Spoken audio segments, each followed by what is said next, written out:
സ്നേഹം തുളുമ്പുന്ന ആശ്വാസവാക്കിനായി സോദരരെ നോക്കി ഞാൻ കിടന്നു.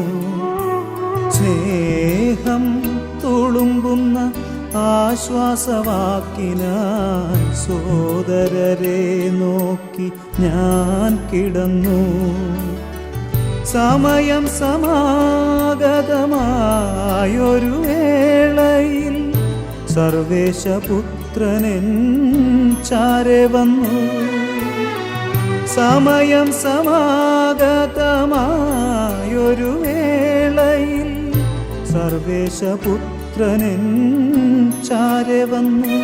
തൻ്റെ മാറോടു ചേർത്തെന്നെ ഓമനിച്ചു. എന്നിൽ നിന്ന് പഠിച്ചതും സ്വീകരിച്ചതും കേട്ടതും എന്നിൽ കണ്ടതും നിങ്ങൾ ചെയ്യുവിൻ. അപ്പോൾ സമാധാനത്തിൻ്റെ ദൈവം നിങ്ങളുടെ കൂടെ ഉണ്ടായിരിക്കും.